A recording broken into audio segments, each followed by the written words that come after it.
तपाईँलाई देखेपछि यहीँबाट आउँछ के गर्छ यही भित्रबाट आउँछ यो न्यायको लडाइँ बाँकी नै छ न्याय पाउने आशामा म निरन्तर लडी नै रहेको छु यो लडाइँमा तपाईँले दिनुभएको साथका लागि म तपाईँलाई धन्यवाद दिन चाहन्छु र मैले हिजो भने जस्तै यिनले मलाई अन्याय गरे मलाई थुने भनेर के चित्त दुखाउनु मलाई दुःख दिए भनेर के चित्त दुखाउनु सिङ्गो देशलाई जुन दुःख दिएका छन् मलाई दिएको दुःख त्यसका अगाडि केही पनि होइन सिङ्गो देश र पुस्तालाई दिएको यो दुःखको हिसाब हामीले मिलाउनु छ यिनीहरूसँग बदला लिनु केही पनि जरुरी छैन हामीले लड्नुपर्ने यिनीहरूसँग होइन जसलाई जनताले अपदस्थ गर्यो उनीहरूसँग के लड्नु हामी लड्ने त यिनले हामीलाई दिएको उपहार स्वरूप चढाएको भोट शोध गरिबी अशिक्षा बेरोजगारी विरुद्ध लड्ने हो म जेएनजी पुस्ताका दाजुभाइ दिदीबहिनीहरूलाई सलाम भन्न चाहन्छु हामीले त चुनाव कुरेका थियौँ तपाईँहरूले चुनाव कुर्नु भएर बजाइदिनु हो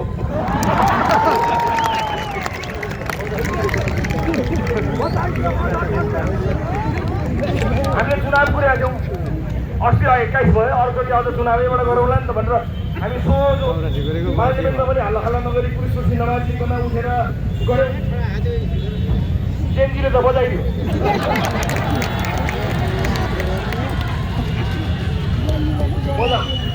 बजाउनु त हामी पनि बजाउँथ्यौँ अलिक बुढेर ब्यालेटका माध्यमबाट भने जेएनजीले कहाँ पौरासी बुढ्थ्यो 82 मा बजाइदियो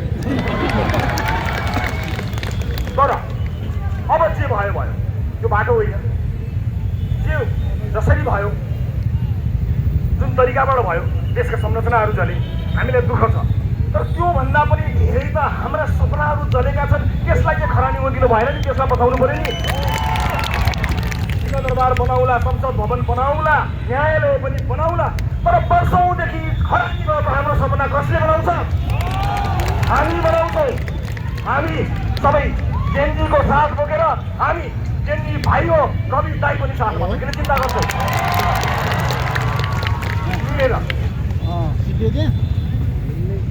मिलेर जहाँसम्म मिल्ने सवाल छ जहाँसम्म सँगै जाने सवाल छ मैले कारागारबाट पनि भनेको थिएँ मैले के त्याग गर्नुपर्छ म तयार छु कारागारमा छु मेरो पार्टी बनाउनुहोस् पार्टीले जे भन्छ त्यही मलाई केही पनि चाहिएको छैन पार्टीका साथीहरूसँग कुराकानी गर्नुहोस् कसैलाई चुनाव चिन्ह चाहिन्छ मेरो स्वागत छ लैजानुहोस् पार्टी चाहिन्छ लैजानुहोस् झन्डा चाहिन्छ लैजानुहोस् पार्टी अफिस चाहिन्छ सिङ्गो पार्टी लैजान्छ लैजानुहोस् सभापति चाहिन्छ उपसभापति चाहिन्छ लैजानुहोस् देश बन्नु पर्यो व्यक्तिको कुनै ठुलो कुरो होइन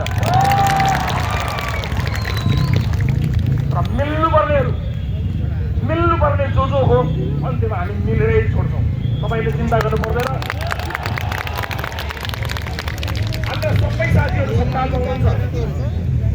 हाम्रा सबै साथीहरू सम्मानमा हुनुहुन्छ मेरो एउटा मात्र प्रश्न छ अन्त्यमा त्यो मिल्ने भन्ने कुरा साथी हो टाउको ठोकेर निप लगाए जस्तो होइन र यो मिल्ने भन्ने कुरो एउटा चुनावका लागि होइन म एउटा चुनावका लागि राजनीतिमा आएको मान्छे होइन म एउटा पुस्ताका लागि राजनीतिमा आएको सिङ्गो पुस्ताको भविष्य नबनुन्जेल मिलिरहने भने मिलाउ नभए नमिलाउ त्याग गर्ने नाम पहिलो लिस्टमा मैले आफ्नो नाम चढाएको छु त्याग सभा एउटा पुस्ताका लागि मिल्ने हो भने पहिलो त्याग रवि लामिछानेले गर्छ एउटा चुनावका लागि मात्र हो भने आए सरी तर मलाई विश्वास छ देशले निकास दिनेवाला छ मैले त्यतिखेर पनि भनेको थिएँ साथी हो देशलाई प्रसव वेदना भएको चाहिँ दुखेको हो किनकि परिवर्तन जन्मँदैछ नि आमाहरूलाई थाहा छ नि प्रसव वेदना जब सन्तान जन्मिन्छ कति दुःख छ अहिले देशलाई दुखेको आमा हो दुखेको तर परिवर्तन रूपी सन्तान त जन्माउँदैछ नि जेएनजीले त्यसलाई अलिकति छिटो ल्याइदियो तर हामी साथ बनाउनेछौँ परिवर्तन चाहने सबैसँग मिलेर अगाडि बढ्नेछौँ मुलुकको परिवर्तनका लागि हामी प्रतिबद्ध छौँ यहाँहरूले केही चिन्ता नगर्नुहोला र अर्को कुनै भव्य सभाका लागि म फेरि पनि आउनेछु यहाँहरू समक्ष फेरि पनि बस्नेछु आजका लागि मैले आफ्नो भनाइ यही टुङ्ग्याएँ र आफ्ना अभिव्यक्तिहरू अब हाम्रा अभिव्यक्तिहरू हामीले ध्यानपूर्वक दिनुपर्नेछ मुलुकको भविष्यलाई सोचेर हामीले हाम्रा क्रियाकलापहरू अगाडि बढाउनु पर्नेछ भत्केका संरचनाहरू बनाउनु पर्नेछ टुटेका सपनाहरूलाई हामीले सास आवाज दिनुपर्ने छ। त्यसैले हामी त्यसैका लागि तयार भएर बसेका छौँ। म आज यहाँ छु, भोलि म कहाँ हुन्छु मलाई थाहा छैन। पुरानाले दुःख दिए, आशा छ नयाँहरूले दुःख दिने छैनन्। म लखु कारागारको जेलमा बसेर कहिलेकाहीँ टेलिभिजन हेर्थेँ। मैले आज पनि प्रधानमन्त्रीको अनुहार अँध्यारो देखेको छु। अनुहार उज्यालो पार्नुहोस् प्रधानमन्त्रीज्यू, अनुहार उज्यालो पार्नुहोस्। बगिनी हो, बगिनी नै भन्नुहोस्। राष्ट्रपा तपाईँको साथमा छ। सुशासनको डन्डा चलाउनुहोस्, चुनाव गराउनुहोस्। राष्ट्रपा तपाईँको साथमा छ। अनुहारमा हाँसो ल्याउनुहोस्, खुसी ल्याउनुहोस्। न्यायको मूर्ति हो तपाईँ। धेरैलाई न्याय अदालतमा दिनुभयो होला, देशलाई न्याय गर्ने ठाउँमा आउनुभएको छ। खुट्टा रक्तिभर कमाउनु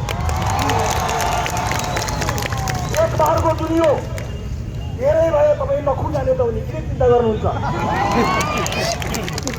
सिङ्गो देश तपाईँको साथमा छ। इतिहासले तपाईँलाई यो अवसर दिएको छ।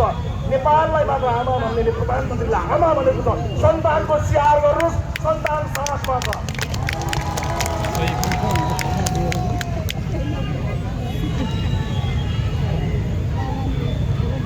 हस्, अब योभन्दा धेरै बोल्यो भने फेरि अर्को मुद्दा लाग्ला।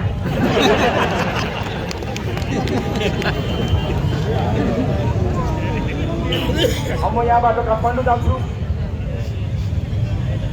मैले सबैभन्दा पहिला भेट्न चाहेको शहीदका आमाहरूलाई हो। यो शहीदका आमाहरू हो, तपाईँ किन चिन्ता गर्नुहुन्छ? तपाईँका छोराछोरीहरूले बलिदानी दिए, हामी जिउँदो छैनौँ र त्यो रगत खेर जान दिँदैनौँ नि हामी। किन चिन्ता गर्नुहुन्छ? मैले कारागारमा जान तपाईँहरूलाई भनेको थिइनँ र तपाईँलाई समस्या पऱ्यो भने रवि लामिछाने यही कारागारमा छ, लखुमा छ, आउनुहोस् भनेको थिएँ। आज म आउँछु तपाईँकोमा, तपाईँको घरमा आउँछु। म तपाईँको आँसु पुस्ने कोसिस गर्नेछु। म मात्र होइन, सिङ्गो राष्ट्रपा तपाईँसँग आउनेछ। सिङ्गो चितवनको माया बोकेर म आज शहीदका आमाहरूलाई भेट्न जाँदैछु।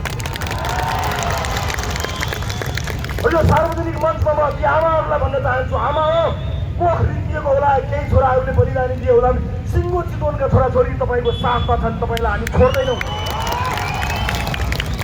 हामी छोड्दैनौँ, हामी साथमा छौँ। समय लाग्ला, चिन्ता नगर्नुहोस्। तर यो देशमा सुशासन ल्याउनको निमित्त स्कुल ड्रेसमा संसद अगाडि ढलेको तपाईँको छोरो त्यहाँ ढल्यो होला, तर हामी ढल्न दिँदैनौँ। उसको शरीर ढल्यो, तर उसले बोकेर आएको सपनालाई हामी ढल्न दिँदैनौँ, मर्न दिँदैनौँ।